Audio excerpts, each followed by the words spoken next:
Hi everyone, welcome back to Casual Chat. I'm Denis. And I'm Andara. Then it's fascinating how our daily routines have completely transformed. I barely carry a physical wallet anymore. Same here, it feels like we've jumped into the futures. That's why our topic today is so relevant.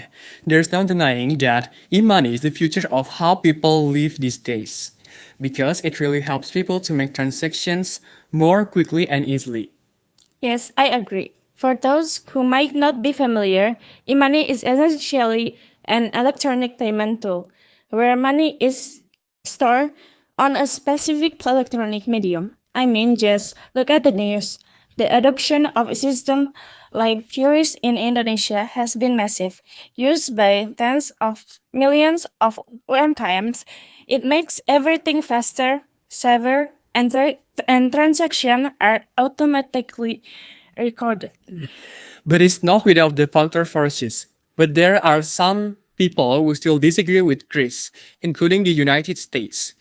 From their perspective, global players like Visa and MasterCard are disadvantaged. This led to the USTR report labeling Greece a trade barrier, and beyond that big picture debate, it brings us to a very personal and important question for every user. Is email safe?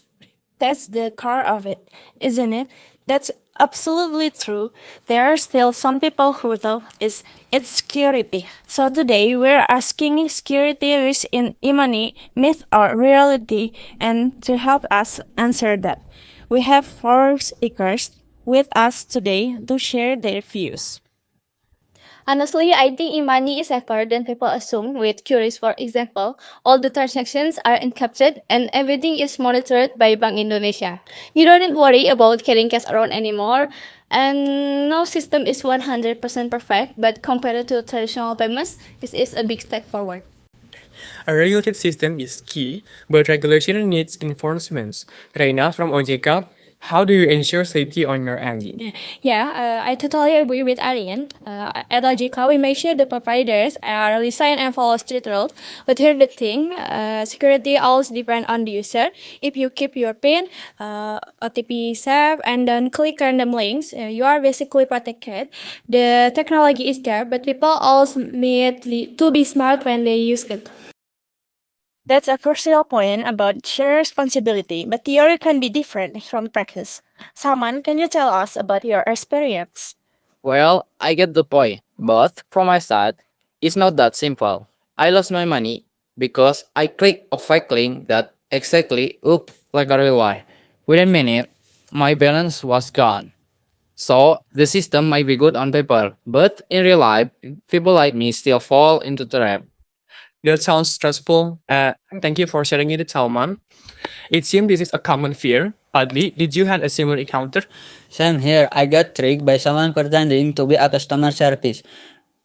I called the number, give my info, and boom, my money is disappeared. The scary part is many people out there don't even realize these scams exist. So when we hear e-money is said, honestly, it doesn't feel that way for us. Look, I understand the fear, but the truth is, fraud can happen anywhere with cash, with ATM, and even with a credit card. The difference is with e-money.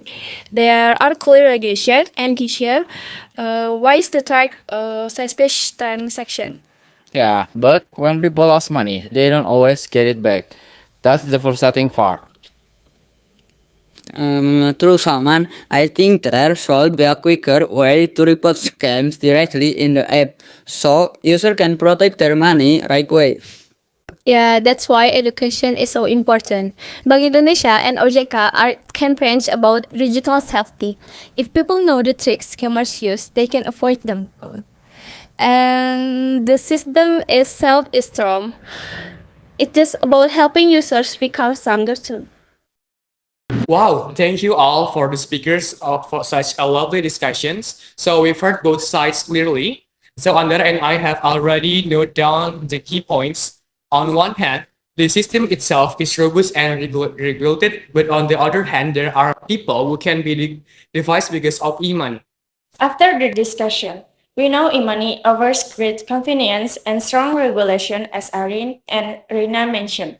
But people remind the weakest point as Salman and Fadli shows. Scams often exploit human trust, not system flaws. So the suggestion is, while e-money is technically safe, while security is a shared responsibility, institutions must keep improving systems and public education while users stay alert and protect their data.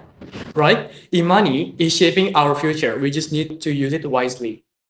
Well said. That's all for today's episode. Stay safe and stay smart, everyone.